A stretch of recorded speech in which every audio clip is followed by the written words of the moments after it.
우리 여호수아 7장을 계속해서 살펴보면서 이스라엘이 1차 아이성 성공격에서 피한 그 사실을 기록한 뒤에 이어서 하나님께 대한 여호수아의 탄원과 또한 아이성 전투의 패배의 그 원인이 이스라엘의 범죄에 있음을 밝히는 하나님의 응답을 기록하고 있는 내용이 오늘 본문의 내용입니다.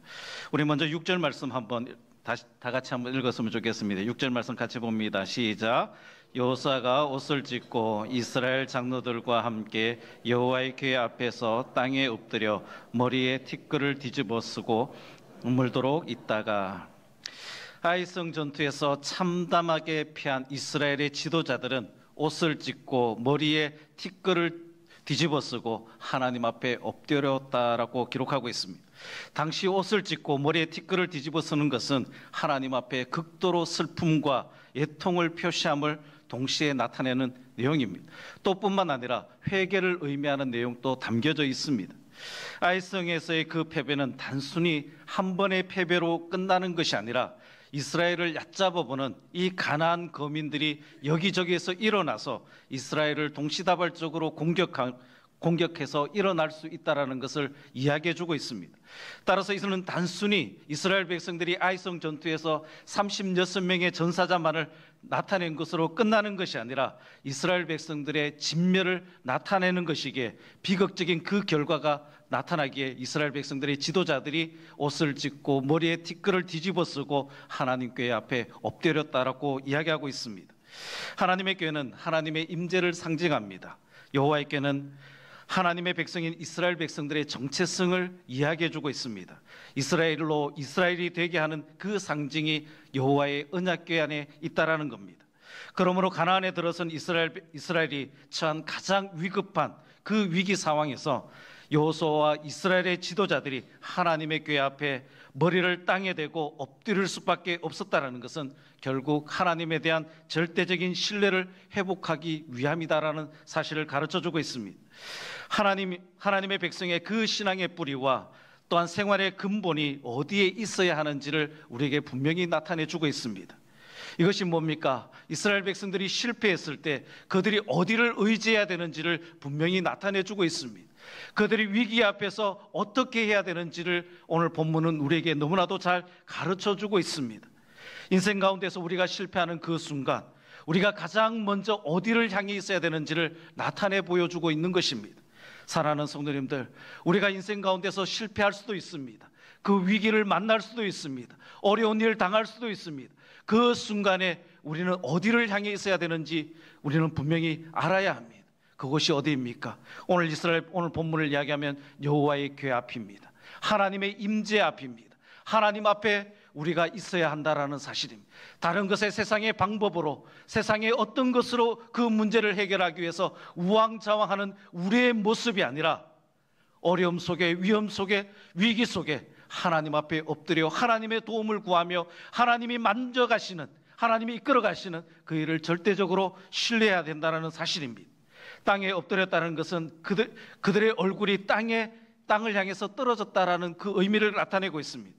지극히 낭패하는 것, 또한 깊은 슬픔 가운데 헤어나오지 못하고 있음을 나타내고 있습니다.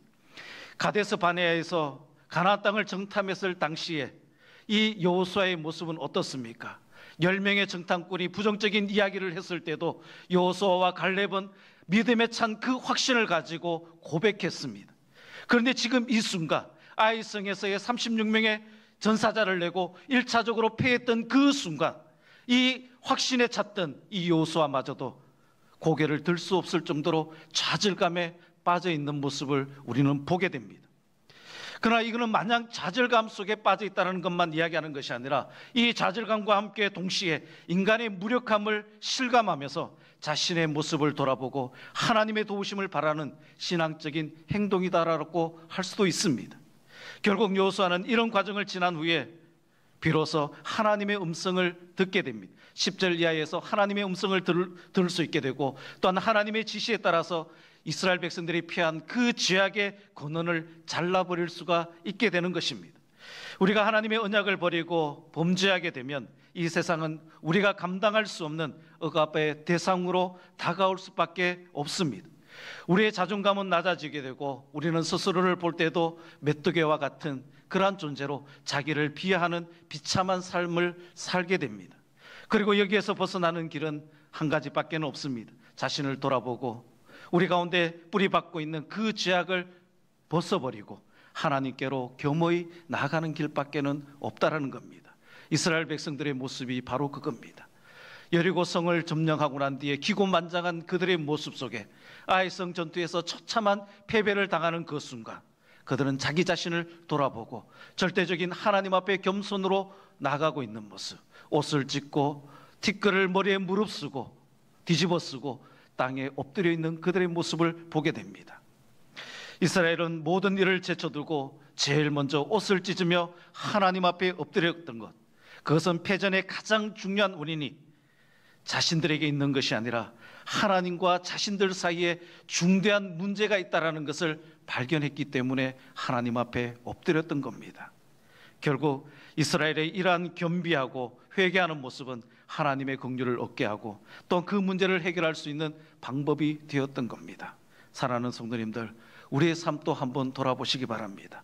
우리는 매 순간마다 문제를 만나게 되고 또한 어려운 일들을 만나게 되고 때로는 위기 앞에 서게 되고 또한 좌절하고 절망할 수밖에 없는 그러한 상황에 놓일 때도 있습니다. 그럴 때 우리의 모습은 어떠해야 됩니까?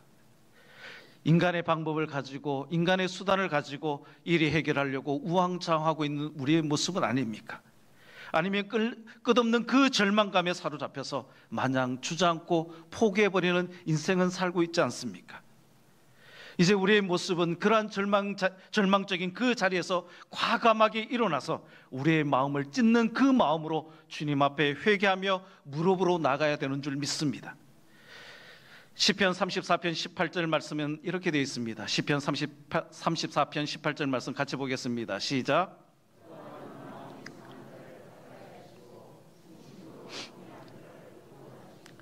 아멘. 우리 자신을 돌아보고 우리에게 생긴 그 문제, 우리가 닥치고 있는 그 위기, 절망할 수밖에 없는 그 참담한 현실에 우리 자신을 돌아보며 하나님 앞에 통회하는 마음으로, 하나님 앞에 회개하는 그 마음으로 나갈 때 하나님은 우리를 구원해 주시겠다고 말씀하고 있습니다. 하나님은 놀라운 은혜와 긍휼을 베풀어 주셔서 모든 문제를 해결해 주시고 다시금 우리의 삶을 승리하게 다시 일어서는 삶을 살게 하실 것입니다. 이러한 은혜를 누리는 저와 여러분들이 다 되기를 소망합니다. 7절 말씀입니다. 7절 말씀 같이 보도록 하겠습니다. 시작.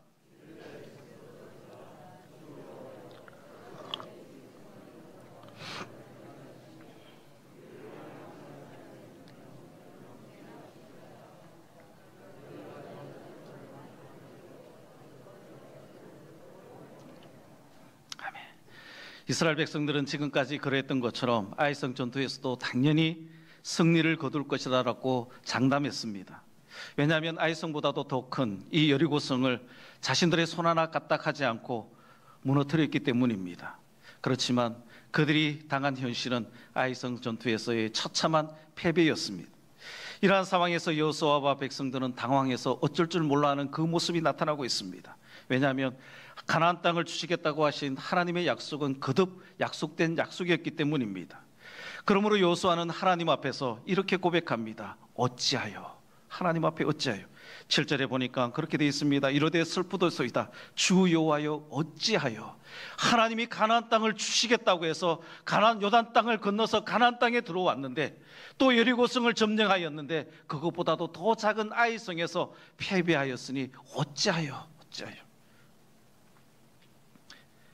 그러나 하나님의 백성이라고 해서 언제나 승리하고 성공하는 것은 아니다라는 것을 가르쳐주고 있습니다.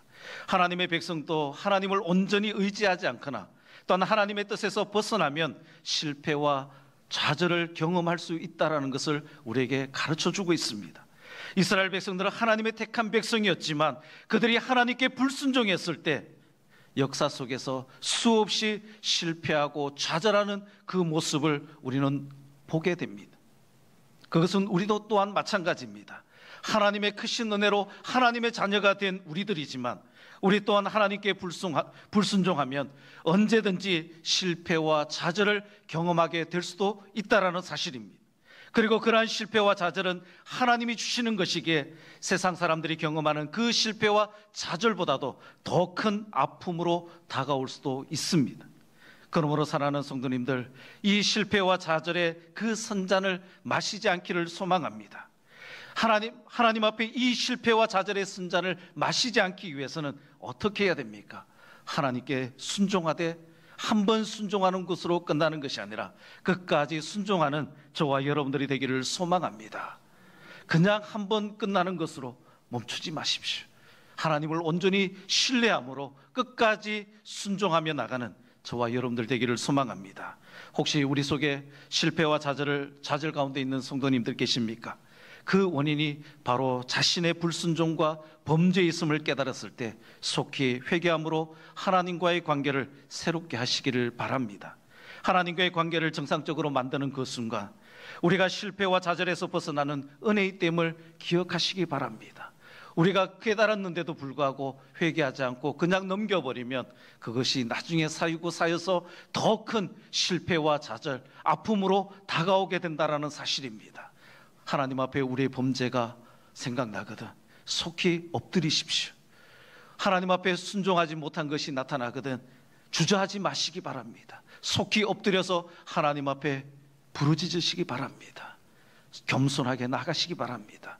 그것이 우리가 실패와 좌절의 선잔을 마시지 않을 수 있는 유일한 방법이라는 사실입니다. 그렇게 나가서 하나님이 주시는 그 은혜를 누리는 저와 여러분 되기를 소망합니다. 우리 9절 말씀입니다. 9절 말씀 같이 보도록 하겠습니다. 가나안 사람과 모든 사람들이 듣고 우리를 둘러싸고 우리 이름을 세상에서 끊으리니 주의 크신 이름을 위하여 어떻게 하시려 하나이까 하니. 여호수아는 이스라엘의 패전과 관련해서 하나님께 다시 한번 간구하고 있습니다. 다시 표현하면 여호수아는 아이성 전투에서 그 패배로 인해서 하나님을 원망하거나 자신의 안위를 염려하지 않고 있습니다. 그는 오히려 하나님의 백성으로 불리는 자신들이 가나안 거민들에게 멸망당함으로 인해서 하나님의 이름이 세상에서 능멸받게 될 것을 염려하고 있는 모습을 보게 됩니다. 모세에게도 이러한 모습이 나타났습니다. 이스라엘 백성들이 모세가 시내산에서 올라갔을 때 더디 내려오는 것 때문에 밑에서 금송아지를 만드는 그러한 불순종의 죄를 범하고 있었을 때 하나님은 이스라엘 백성들을 다 멸하기로 작정하셨습니다. 그럴 때 모세가 대변할 때 뭡니까? 하나님의 이름을 위해서 참으시고 자비를 베풀어 달라고 하나님께 호소하는 모습이 나타납니다. 이것이 참된 성도의 모습입니다. 참된 성도는 이처럼 언제든지 자신의 안위와 자신의 영광보다는 하나님의 이름을 먼저 생각할 수 있어야 됩니다. 하나님은 우리에게 은혜를 베푸시기를 기뻐하시지만 특히 우리가 하나님의 이름을 위해서 살아갈 때 하나님은 우리에게 더욱더 은혜를 베푸시기를 기뻐하신다라는 사실입니다. 시편 79편 9절 말씀은 이렇게 되어 있습니다. 시편 79편 9절 말씀 우리 같이 보겠습니다. 시작.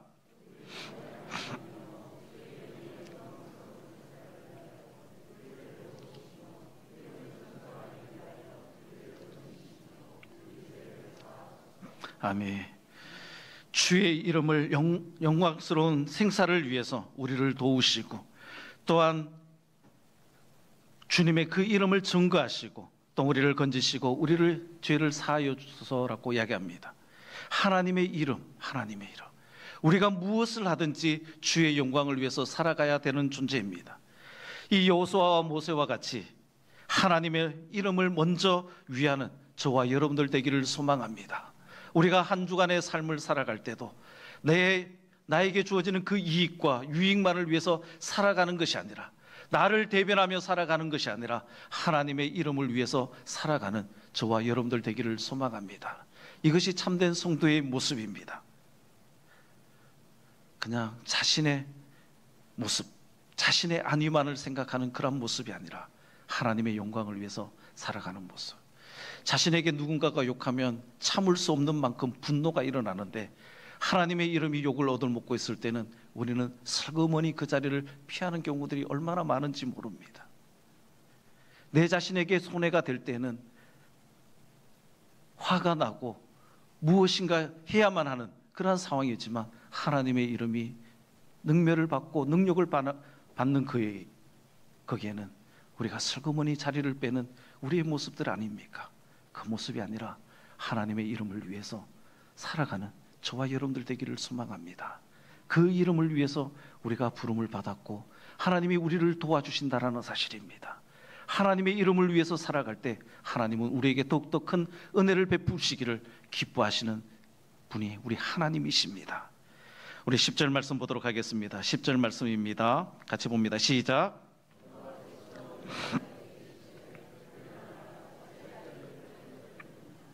아멘.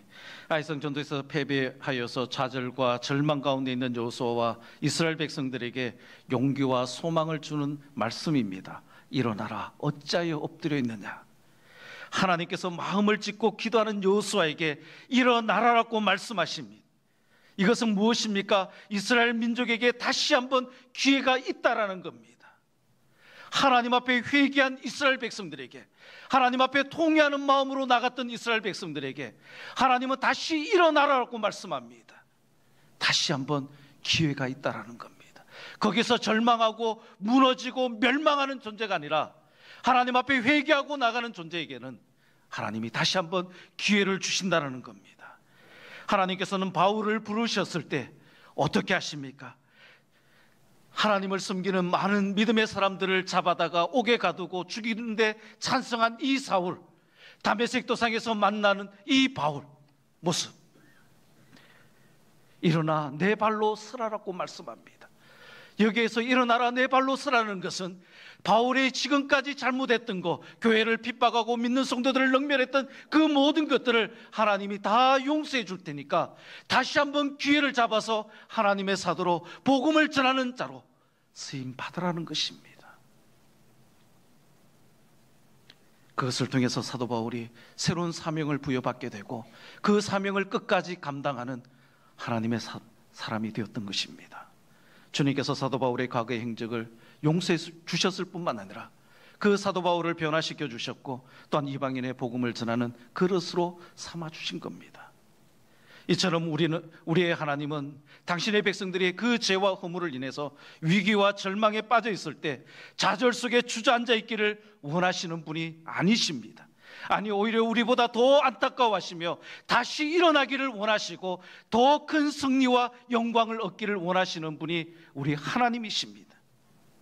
주님께서 자신을 배반하고 통곡했던 이 베드로를 어떻게 하십니까? 다시 부르시는 모습이 나타나 있지 않습니까?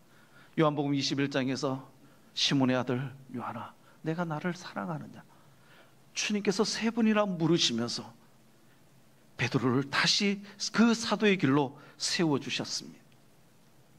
오늘날 많은 그리스도인들이 하나님께 범죄한 후에 그 죄책감 속에서 위축된 삶을 살아가고 있습니다. 아니요, 죄책감 속에 위축된 그 삶을 살아가는 사람도 많이 있지만 이것이 쌓이다 보면 그 죄책감마저도 무디어져서 아무렇지도 않게 살아가는 사람들이 얼마나 많은지 모릅니다. 다윗은 간음하고 살인했던 그 죄 때문에 어떻게 고백하고 있습니까? 시편 32편 5절과 6절의 말씀입니다. 시편 32편 5절 6절 말씀 우리 같이 한번 보도록 하겠습니다. 시작.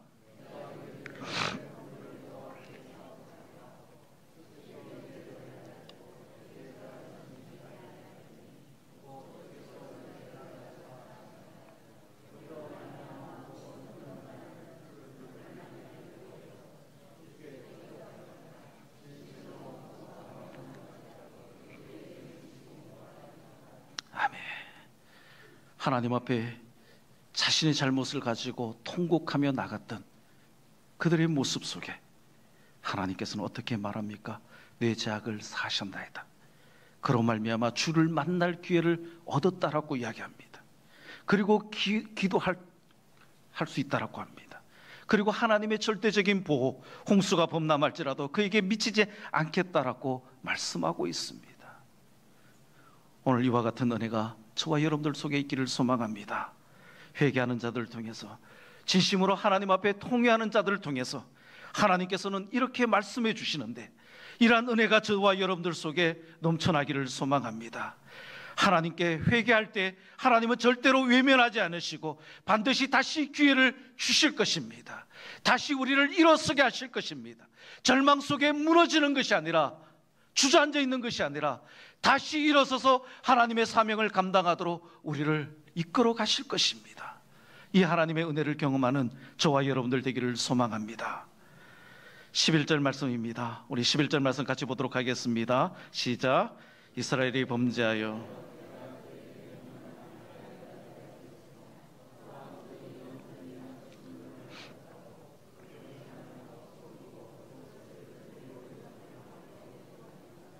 아멘. 이스라엘이 아이성 전투에서 실패한 원인이 바로 하나님께서 원하시는 길에서 벗어나 범죄했기 때문이라는 그 말씀입니다. 실패의 원인을 바로 알아야 다음에 성공할 수 있기 때문에 하나님은 여호수아에게 그가 미처 깨닫지 못하고 있던 이 전쟁의 패배의 원인을 가르쳐 주셨습니다. 하나님께서 이스라엘의 패배의 원인을 지적하시면서 불순종이라는 단 하나의 원인만을 제시해 주셨습니다. 아간이 하나님께 드려지기로 약속된 헤렘을 숨긴 그 행동이 커다란 죄악인 것을 나타냅니다. 오늘 우리 성경에는 또한이라는 단어가 한 번 나타나 있지만 원어 성경에는 감이라는, 히브리어 감이라는 단어를 5번이나 사용하면서 그 죄악이 얼마나 심각한 것인가를 적나라하게 표현해 주고 있습니다. 제가 한 번 더 다시 한번 읽어드리겠습니다. 이스라엘이 범죄하였고 또한 내가 그들에게 명령한 나의 언약을 어겼으며 또한 온전히 바친 물건을 가져갔으며 또한 도둑질하였으며 또한 속이고 또한 그것을 그들의 물건들 가운데 두었느니라. 이렇게 말씀하고 있는 겁니다. 성경이 이 사건을 그냥 일반적인 절도의 행위로 분류하는 것이 아니라 하나님의 언약을 파기해서 마침내나 이스라엘과 하나님과의 관계를 완전히 끊어버릴 수 있는 심각한 범죄로 나타내고 있다는 사실입니다. 아마도 여호수아는 하나님께서 이 또한 감이라는 단어를 반복해서 사용할 때마다 전혀 상상하지 못했던 이스라엘의 그 죄악의 심각성을 깨닫고 그 놀라움과 한탄을 금하지 못했을 것입니다. 그런데 여기서 더 중요한 것이 있습니다. 11절 말씀에서 보면 초반부에 상반절에 보면 이스라엘이 범죄하여 내가 그들에게 명령한 나의 언약을 어겼으며, 하나님께서는 분명히 이스라엘 백성들에게 범죄했다라고 이야기합니다. 하나님은 분명히 아간이 범죄한 것을 하나님이 분명히 알고 계셨을 겁니다. 그런데 오늘 11절의 표현은 이스라엘이 범죄했다라고 표현하고 있습니다. 무슨 말입니까? 하나님이 아이성의 패배의 전투의 그 원인, 그 죄악의 원인을 아간에게만 국한시키는 것이 아니라 이스라엘 공동체 전체에 국한시키고 있음을 말씀하고 있는 겁니다. 이유는 간단합니다. 이스라엘 민족은 한 하나님을 섬기는 하나의 신앙 공동체입니다. 동일한 언약으로 뭉쳐진 하나의 언약 공동체였기 때문에 하나님은 이스라엘 전체의 범죄로 바라본 것입니다. 이스라엘은 단순히 혈연 공동체와 민족 공동체만이 아니라 생사를 같이 하는 운명 공동체였습니다. 한마디로 이스라엘 백성들은 한 지체요 한 몸이었던 것입니다. 그런데 이러한 한 지체, 한 몸의 원리는 구약 이스라엘 백성들에게만 적용되는 것이 아닙니다. 오늘 우리 성도들에게, 우리 교회에게도 그대로 적용되는 겁니다. 사도 바울은 로마서 12장 5절에서 이렇게 이야기합니다. 우리 많은 사람이 그리스도 안에서 한 몸이 되어 서로 지체가 되었다라고 고백하고 있습니다. 또 고린도전서 12장 27절에서는 너희는 그리스도의 몸이요 지체는 각 부분이다라고 말씀하고 있습니다. 그렇습니다. 우리 성도들은 그리스도의 한 몸을 이루는 공동체인 겁니다. 그러므로 성도들은 자신의 행동 하나가 교회 전체에 영향을 미친다라는 사실을 분명히 알아야 됩니다. 자꾸만 높아져가는 성도 간의 그 벽을 허물어야 됩니다. 잃어버린 예수 그리스도의 그 사랑을 다시 회복해야 됩니다. 다른 교인이야 죄악의 그 나락 속에 빠져들어가든 말든 나만 깨끗하면 되지. 오늘 교회 안에 얼마나 팽배하게 나타나고 있는지 모릅니다. 그리스도의 사랑을 가장 많이 이야기하면서도 불구하고 얼마나 세상적인 이기주의에 빠져 있는 교회가 얼마나 많은지 모릅니다. 다른 사람은 굶든 말든 나만 배부르면 되지. 다른 사람이 은혜를 받든 안 받든 나만 은혜 받으면 되지. 그런데 이것이 은혜라고 생각하는 착각에 빠질 때가 많습니다. 내 옆에 있는 공동체가 은혜를 받지 못하면, 내 옆에 있는 다른 지체가 은혜를 받지 못하면 내가 받는 그 은혜가 무슨 소용이 있겠느냐라는 사실입니다. 한 사람의 범죄도 이스라엘 전체의 범죄로 보셨던 그 하나님은 어제나 오늘이나 동일하신 하나님이십니다. 그러므로 우리는 날이 갈수록 냉혹해지고 살벌해져가는 이 세대 속에 우리가 주위를 돌아보면서 형제 자매들을 실족할 때 함께 아파하고 공부할 수 있는 저와 여러분들의 삶이 되어지기를 소망합니다. 고린도후서 11장 29절에 보면 이렇게 되어 있습니다. 우리 같이 한번 읽어보겠습니다. 시작.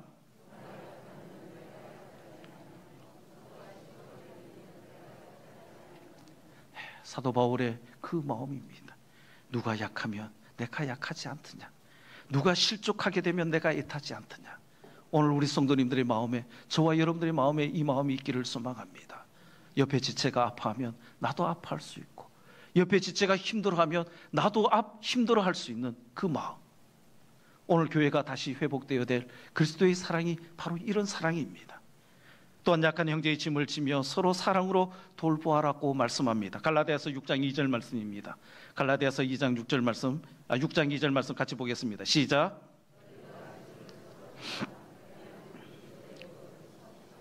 아멘. 너희가 짐을 서로 지라. 혼자 지면 무겁지만 나누어 지면 가볍습니다.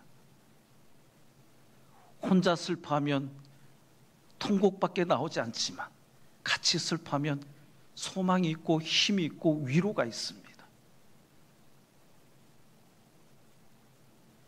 현대를 가리켜서 이기주의가 극도로 팽배한 시대라고 이야기합니다.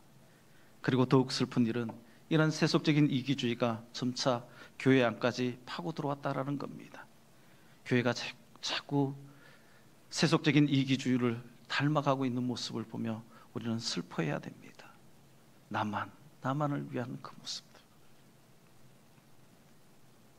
이러한 시대에 살아가는 우리 성도들에게 예수 그리스도의 그 사랑이 회복될 때 교회는 이 어두운 세상 속에서 빛과 소금의 그 사명을 감당할 수 있다라는 사실입니다. 오늘 우리 교회가, 또 우리 성도들이 이러한 예수 그리스도의 그 사랑을 회복해서 빛과 소금의 역할을 감당하고 그 사명을 충실하게 감당하는 귀한 은혜가 있기를 소망합니다. 기도드리겠습니다. 살아계신 아버지 하나님, 감사를 드립니다. 실패와 좌절 속에 절망하지 않고 무너지지 않고 하나님 앞에 엎드리며 통회하며 나갔던 여호수아와 이스라엘 백성들의 그 모습을 바라봅니다. 하나님, 우리의 삶 속에도 문제 앞에, 어려움 앞에 수많은 아버지 하나님, 그러한 상황들 속에 절망할 수밖에 없고 눈물을 흘릴 수밖에 없는 그 상황 속에 세상의 방법들을 찾아가는 것이 아니라 하나님 앞에 엎드리며 하나님의 얼굴을 구하며 하나님의 도움을 바라보는 우리의 삶이 될 수 있도록 인도하여 주옵소서. 옆에 형제가 힘들고 아파하고 고통스러워한다면 우리 또한 아파하고 힘들 수 있는, 그들의 위로자가 되어줄 수 있는, 그들의 힘이 되어줄 수 있는, 그들의 손을 잡아줄 수 있는 아름다운 공동체로 나아갈 수 있도록 주님 축복하여 주옵소서. 감사드리며 예수님의 이름으로 기도드리옵나이다.